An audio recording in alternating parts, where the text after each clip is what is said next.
आत्मन। सहयोग में आज दादू साहब का एक पद लेने जा रहे हैं।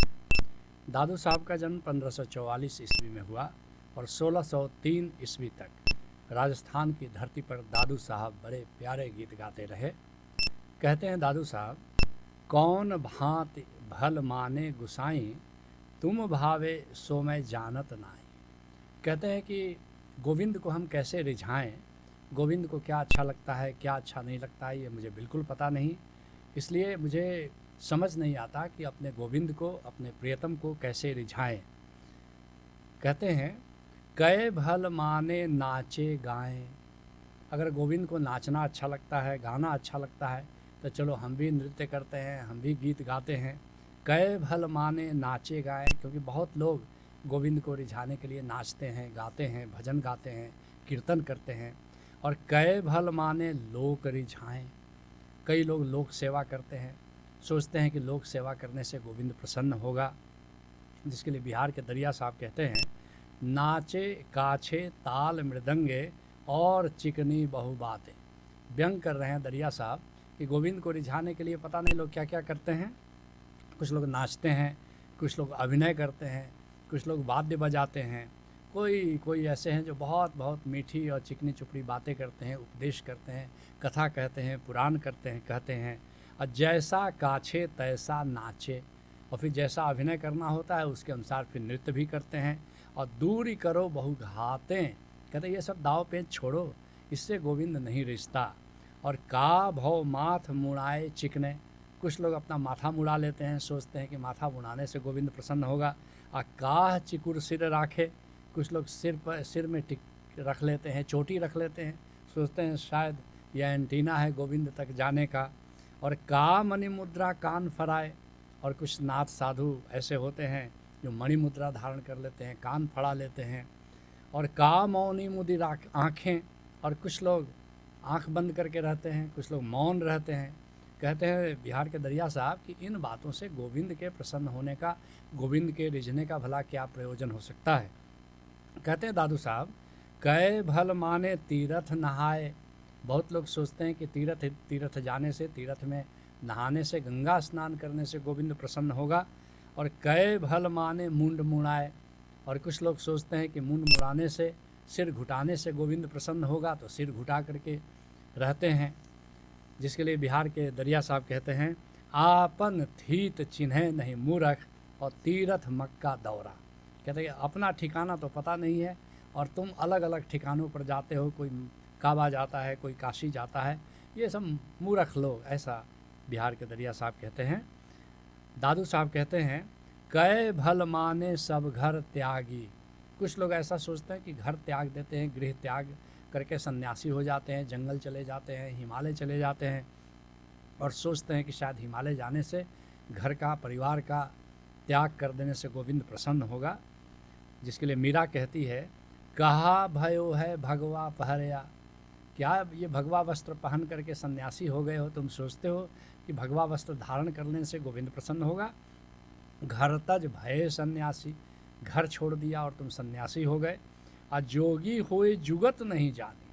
असली बात है कि वह युक्ति तुम्हें पता होनी चाहिए कि गोविंद क्या है, गोविंद का ज्ञान होना चाहिए, गोविंद से प्रीत कैसे जोड़ी जाए। यह युक्ति अगर पता नहीं है तो बाहरी आडंबर करने से गोविंद नहीं रिश्ता। और उलट जन्म फिर आसी, अगर गोविंद की युक्ति तुम्हें पता नहीं है, ध्यान की विधि पता नहीं है, सुमिरन पता नहीं है, समाधि पता नहीं है, तो याद रखना तुम कुछ भी करो, बाहर का आडंबर, लेकिन फिर से तुमको आना पड़ेगा और ये 84 लाख योनियों में भरमना पड़ेगा। कहते हैं दादू साहब, कै भल माने भय वैरागी।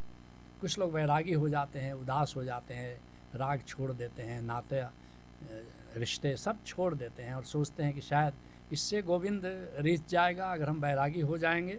लेकिन नहीं, शंकराचार्य कहते हैं, योग रतो वा भोग रतो वा संग रतो वा संग विहीन। यह बात बिल्कुल महत्वपूर्ण नहीं है कि तुम योग करते हो कि भोग करते हो, किसी के साथ रहते हो कि जंगल में चले जाते हो, एकांत में चले जाते हो। असली बात क्या है, ब्रह्मणि रमते चित्तम यस्य नंदति नंदति नंदति एव। ब्रह्म में जिसका चित्त रमण करता है, ब्रह्म के सुमिरन में जो जीता है, उसके समान आनंद नहीं है, नहीं है, नहीं है। ये बात ज़्यादा महत्वपूर्ण है। कहते हैं दादू साहब, कै भल माने जटा बढ़ाए, कै भल माने जटा बंधाए। कुछ लोग अपना केश की जटा बंधा लेते हैं, बड़ का दूध लगा लेते हैं और केश की जटा बन जाती है और सोचते हैं कि जितनी लंबी जटा होगी गोविंद उतना ही प्रसन्न होगा। गोविंद की प्रसन्नता का जटा बढ़ाने से भला क्या संबंध हो सकता है। और कै भल माने भस्म लगाए, और कुछ लोग पूरे शरीर में धुनी लगा लेते हैं, राख लगा लेते हैं, भस्म लगाते हैं और सोचते हैं कि शायद इससे गोविंद रिझेगा। जिसके लिए कबीर साहब कहते हैं, मन ना रंगाए रंगाए जोगी कपड़ा। रंगाना तो मन को था, गोविंद के रंग से मन को रंगना था, गोविंद के प्रेम से मन को रंगना था, लेकिन उसकी जगह क्या किया, योगी ने अपना कपड़ा रंगा लिया, गहरी के रंग से रंग दिया। कनवा फड़ाए जटवा बढ़ौले, कुछ लोगों ने अपने कान फाड़ लिए, कुछ लोगों ने अपनी जटाएं बढ़ा ली। और दाढ़ी बढ़ाए जोगी हो गई ले बकरा, कहते हैं और कुछ लोगों ने दाढ़ी बढ़ा ली, लेकिन दाढ़ी बढ़ाने से वो बकरा ज़रूर बकरे की तरह दिखेंगे, लेकिन इससे गोविंद को रिझाने का कोई संबंध नहीं है। कहते हैं दादू साहब, कै भल माने वन वन डोले। मुझे बिल्कुल पता नहीं कि गोविंद कैसे रिझेगा। जंगल जंगल घूमने से क्या गोविंद रिझेगा। घर छोड़ दिया, संसार छोड़ दिया और जाकर कहीं जंगल में एकांत में अपनी कुटिया बना ली और इस जंगल से उस जंगल, इस जगह से उस जगह डोलते रहने से क्या गोविंद रिझेगा। कै भल माने मुख ही न बोले, या मौन साध ले बिल्कुल, क्या गोविंद इससे रिझेगा, मौनी बाबा हो जाने से रिझेगा।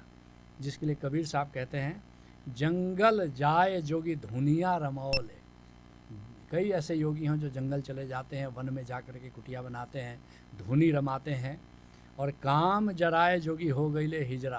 कुछ लोग ब्रह्मचारी हो जाते हैं, ब्रह्मचर्य धारण कर लेते हैं और सोचते हैं कि इससे गोविंद रिझेगा, लेकिन इससे तुम हिजड़ा ज़रूर हो जाओगे, लेकिन गोविंद के रिझने का इससे भला क्या संबंध है। और मथवा मुड़ा जोगी कपड़ा रंगाओले। कुछ लोग अपना माथा मुड़ा लेते हैं, कुछ लोग जोगी ऐसे होते हैं जो कपड़ा रंगा लेते हैं। और गीता बाँच के हो गई ले लवरा। बड़ी क्रांतिकारी बात करें। कुछ लोग गीता पर व्याख्यान देना शुरू कर देते हैं, कुछ लोग राम कथा कहना शुरू कर देते हैं, कुछ भागवत पुराण कहना शुरू कर देते हैं और सोचते हैं कि शायद इससे गोविंद रिझेगा, राधे राधे बोलने से गोविंद रिझेगा, लेकिन इन बातों से गोविंद के रिझने का कोई प्रश्न नहीं है। कहते हैं दादू साहब, कै भल माने जप तप किए। क्या जप करने से गोविंद रिझेगा। बहुत से लोग हैं जो मंत्र जाप करते रहते हैं और सोचते हैं कि मंत्र जाप करने से गोविंद रिझेगा। कै भल माने जप तप किए। कुछ लोग तप करते हैं, नाना प्रकार के तप करते हैं, खड़े श्री बाबा हो जाते हैं, एक पैर पर खड़े हुए हैं या दोनों पैर पर खड़े हैं, वो बैठते नहीं, लेटते नहीं और सोचते हैं कि शायद इससे रिझेगा। कुछ लोग बिल्कुल आगे आग जला लेते हैं और पीछे कड़ी धूप में बैठ जाते हैं और सोचते हैं कि शायद इससे गोविंद रिझेगा। नहीं, इससे गोविंद के रिझने का कोई सवाल नहीं है। कै भल माने करवत लिए। पुराने ज़माने की बात है, लोग काशी चले जाते थे, उल्टा लटका दिए जाते थे और बड़े शौक़ से अपना गर्दन कटाते थे। सोचते थे कि काशी में जाके आरा से अगर हम चिरवा लेते हैं अपने आप को तो स्वर्ग हम चले जाएंगे। ये मूर्खतापूर्ण बातें हैं, इनसे गोविंद के रिझने का भला क्या सवाल है। जिसके लिए दादू साहब अन्यत्र कहते हैं, दादू सच बिन साईं ना मिले। बिना सत्य नाम के, बिना ओंकार को जाने गोविंद नहीं मिलता है।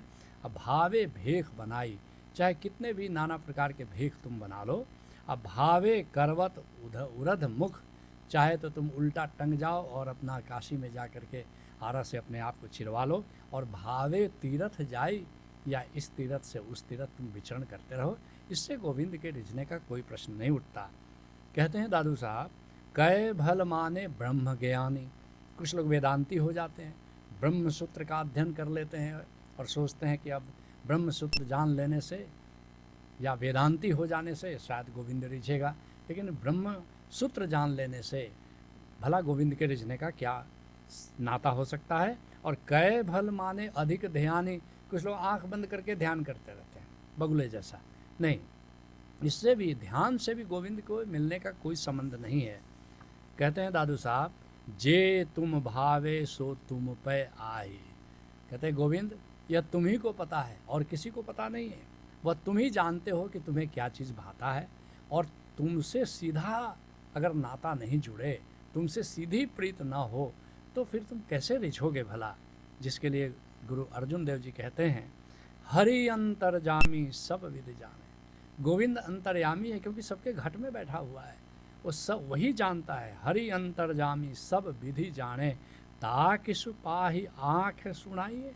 अब उसके पास जाकर के कुछ आख्यान सुनाने से, कुछ अपनी बात सुनाने से भला वो गोविंद रिझेगा? और सुनाने की ज़रूरत भी क्या है? तुम्हारे घट में जो विचार चल रहे हैं, तुम्हारे घट में जो भाव चल रहा है, तुम्हारे घट में जो सिमरन चल रहा है, वह गोविंद को पता है। कहने कथनी न भीजे गोविंद। तुम कितना भी बात को बना बना करके कहो, छंद में कहो, गीत में कहो, लेकिन इससे गोविंद नहीं प्रसन्न होता है। और हरि भावे पैज रखाइए। अगर गोविंद तुमसे प्रसन्न हो जाता है तो वही तुम्हारी प्रतिष्ठा रख लेता है। और अवर ओट मैं सगली देखी, एक तेरी ओट रहाइए। कहते हैं गुरु अर्जुन देव जी कि मैंने सबका आधार लेकर के देख लिया, लेकिन किसी का आधार लेने से मुझे आनंद नहीं मिला। और अब मैंने निर्णय किया है कि एक तेरी ओट रहाइए। हे गोविंद, बस केवल तेरा सहारा मुझे चाहिए और कुछ भी नहीं चाहिए। कहते हैं दादू साहब, दादू न जाने कह समझाई। कहते हैं दादू साहब, मुझे तो नहीं आता, अब आप ही मुझे समझा दो कि वास्तव में आपको क्या अच्छा लगता है, कैसे आप रिझोगे, ताकि हम वही करें। और इस प्रश्न का जवाब फिर दादू साहब अन्यत्र कहीं देते हैं। कैसे गोविंद रिझेगा, इसका जवाब देते हैं, दादू जे तू समझे तो कहूँ। लोगों को कह रहे हैं कि सुनो, अगर तुम सचमुच समझना चाहते हो, सचमुच सुनना चाहते हो, तब सुनो, मैं तुमको तरकीब बताता हूँ जिससे गोविंद रिझता है। सांचा एक अलेख। बाकी दुनिया में सब कुछ परिवर्तनशील है, सब कुछ क्षणभंगुर है। वह जो अलेख गोविंद है वही सच्चा है, वही शाश्वत है। और डाल पात तज मूल गई। इसलिए अगर पेड़ पर तुम ऊपर चढ़ गए हो, आंधी आ रही है, तो डाल और पत्ता पकड़ लेने से नहीं तुम बचोगे। नीचे जाओ, उसके धड़ में जाओ और उसको पकड़ो। डाल पात तज मूल गई, उसके जड़ को। और हमारा जड़ क्या है, हमारा मूल क्या है? ओंकार है। ओशो बड़ी प्यारी बात कहते हैं, ओंकार हमारा मूल है, ओंकार हमारा गंतव्य है। ओंकार से दूर निकलते चले जाना नरक है, ओंकार के पास रखते जाना स्वर्ग है, और ओंकार से मिलकर एक हो जाना मोक्ष है। डाल पात तज मूल गही, क्या दिखलावे भेख। इसलिए भेखों में मत उलझो, ओंकार को जानो, सतगुरु से नाता जोड़ो, ओंकार के सुमिरन में जियो, यही सहज योग है। हरि ओम तत्सत।